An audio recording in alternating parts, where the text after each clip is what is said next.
So welcome back. Today we are here with Brenton Wadsworth. He's a friend of mine for the past couple of years now.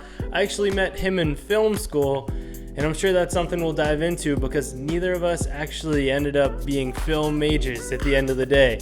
But he is one of the most talented creatives that I know, and he kind of has an unorthodox style of shooting, and he has one of the most creative eyes that I honestly know of.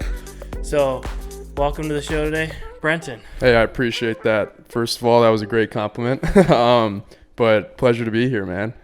Yeah, so let's dive right into it. What do you do? Where did you go to school? Right, yeah. So I actually just graduated DePaul. Awesome 4 years. You knew DePaul in the 2 years you were there. Great school. And for what we were doing too with film, they have an unbelievable program. Lots of people doing film now, as we could see. There was packed with people, every class that we were in. But besides that, it just comes down to the specific teachers that you have and everything like that. And that's where you get the most out of it, just making those connections. But yeah, just graduated school and planning out my next couple months for shoots and yeah, having a great summer. Yeah, so I know we're both implants here in Chicago. Neither of us are originally from here, but we've learned to love the city, and I think we'll both be here for a little bit. Oh, yeah. What do you have to say about just, there's something to being in a city with a lot more people. You grew up in Tampa. Obviously, there's a lot of people there, but not as much opportunity as there is here. Same with me in Pittsburgh. Oh, totally. I could have made it work, but it wasn't going to be quite as easy as it was in Chicago to get those early steps. Right. What do you think about just like being in a city and the No, importance that of it? was one of the biggest things with coming here. I mean, I weighed my options. I looked at other schools, but coming here was seeing what I was going to do right out of it, seeing who I was going to meet right out of it. And growing up in Florida, I mean, sunshine was great, but being around people that are amazing in the city and from all different types of backgrounds, by far the coolest thing and best experience I've had so far in just meeting people. And I mean, it's gotten me to just, it branches off. You meet one person, like from us starting off. I met you, I think it was obviously because we were in the film school and everything, but I think it was a train ride home from the first little film convention that DePaul held. And it was just a quick, hey, what's up? Look like a cool dude. We started talking. Pat was there too. Mm-hmm. Shout out, Pat. But we started talking and then we just went down this road of creativity, and that's where it just all starts to connect and branch off of people. I mean, you've met tons of great people too. I mean, just doing your thing and finally deciding to leave college and stuff. So yeah, I think one of the first things that comes to my head whenever I was thinking of like projects we've worked on and like the original kind of steps we took in our friendship, one of the first things I could think of was whenever we went, we just like every other photographer, we would go roof-topping, We would go I remember roof-topping. distinctly. Very basic photography type things, but we kind of made it look good. I mean, that was the goal. And I think there's this stigma around, like if we were to go roof-topping now, well, it might be like, what the hell are those guys doing? It's funny how there's a maturity, obviously, in any industry you go through. But there's definitely a lower maturity when it comes to film in general. Like from the early on ages, like for me, it started off, you can go through the evolution of camera gear too. And then once you start making money, that's when it comes through.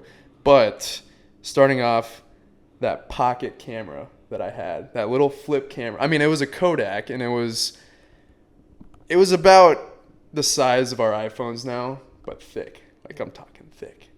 And just the quality of this thing was ridiculous. But I loved it, and it was perfect for what I was doing. Like every little step of what you're doing, it's going to be perfect for what you're doing. And the way it just adds up within the film industry, I think is great because obviously you get more experience, you get that camera knowledge. But starting at an age that you and I have started at, it's very easy to get into the cycle better because we're not starting off now where I'm like grabbing that pocket camera now. You know what I mean? Which is good, which I'm glad for. I'm thankful for because it just would not be any value to anybody's work, I think the reason that we're kind of able to do those kind of things too is because we picked up a camera at a young age as well. We didn't pick up a camera saying, oh, I heard you can make $100,000 a year with this. Right.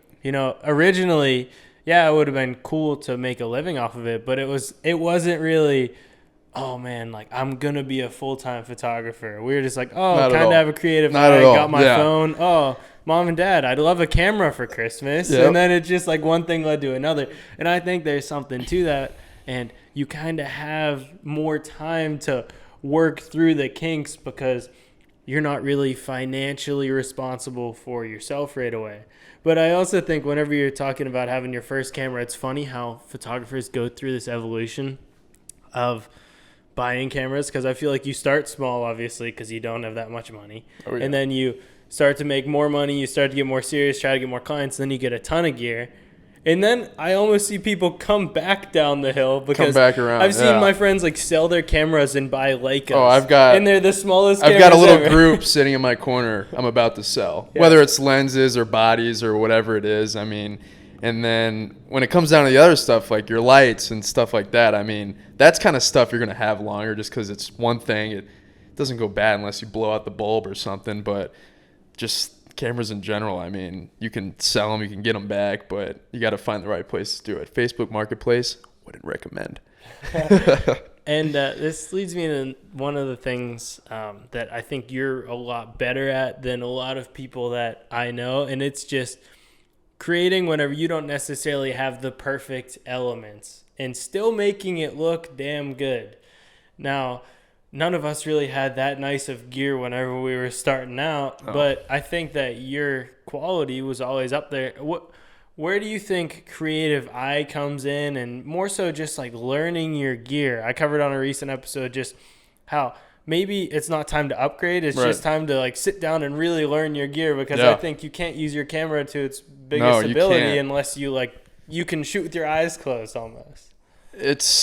I mean, you know this too. It's kind of a feeling you get, but at the same time, I mean, just getting a new camera recently, being in your office, being in your space, having a couple buddies that you can shoot with from home, like my roommates, for instance. We're in the backyard. I'm just telling them to do simple things like grab that water, take a sip of it. Let's test the slow motion of it or whatever it is. Like, I want to see this in 120 frames per second. Just watching that on and just seeing the different ways that the camera will work, it will start working for yourself, you know? And that's the best thing up. That's where like the creative part comes in, because you're like, you kind of get a lot of like aha moments, especially when you're in the shoot itself and you've only got a certain amount of time or the conditions aren't the best and you got to make up for all that stuff. But you realize those moments come into play after just that little practice that you do at home, or just watching other people's work and seeing like, whoa, I can make this similar look like something I've seen before, but maybe tweak it a little bit or even leave it as it is because it's just such a cool, natural, raw clip, you know? So Yeah, it's kind of like the theory that people have. I think I'm totally butchering this, but it's like it's steal like an artist, Yeah. and it comes into play whenever you're just taking inspiration. yeah, and I mean it all kind of bounces off each other too with originality, because I mean, yeah, it's kind of stealing in a way, but it turns out to be your complete original project, you know, even though it feels like that at a certain point. Then you build off of that point, and then it's that next original process. So Yeah, I was actually laughing about this because my brother is kind of in the media space now, and he was looking to hire another editor recently for the company that he works with, which is Drone Hub. yeah. And one of the editors he showed me had these frames where they used that Sam Colder font, you know, like the wiggle with the, Yes. and yeah. I was like, now it's kind of comes back to the roof-topping thing. It's like, all right, don't do that later. But I told my brother it's kind of a good sign that he used that at one point, because it's like he's consuming the right content. Right. You know, he's yeah. doing I mean, the that's right a thing. quality YouTuber or it's like, filmmaker it's like for a that weird matter. concept, because it's like if you're doing that all the time, yeah, like you're not original. But Yeah. there's almost this learning curve where, you know, you just take whoever you are inspired by, you Right. take those little things, and then it turns into your own style, and Totally. that takes time. It does, and you keep finding new and like just more people as you mature in the process. And I'm not saying the Sam Colder stuff, not bashing on you, Sam, but not saying his stuff at all is that type. Like it was a theme for a while. Like it was a look, and there's so many looks now to the point where it's like everybody's starting to have their own. I mean, we all went through this filmmaking process as going through steps through watching other people, you know? And I mean, that's like a huge thing to all of this, is just watching those people. And I think that as you get older, you just find your own thing, and then that's what you continue with, and it feels great finding your own thing, you know? Like I can't say I completely have totally found my own thing, but it's there, and it's a feeling that I can like nurture, you know? Yeah, I think you have come into a style though. And I don't know if there will ever be a moment where you are like, oh, I found my thing. Right. Because I also think that your style is always evolving as well. Something that we liked a year ago, maybe we don't like right now. Yeah. And so I think it just evolves over time. But I think it all goes around like who you're consuming, what you're consuming. And it's funny how travel filmmaking was cool for a while, and now it's almost fading towards, I would say, the thing in the photography community is like film, or like very and I mean, that travel content. that stuff is still all awesome. Yeah. Like, it's great to see that you're on the coast of Malibu and everything's kind of perfect, you know, but it's starting to be, the thing that I'm starting to like a lot too is just like the unnatural stuff, like the raw stuff, the stuff that the story, that's something that I want to develop, story. And I mean, every filmmaker wants to develop that, any videographer.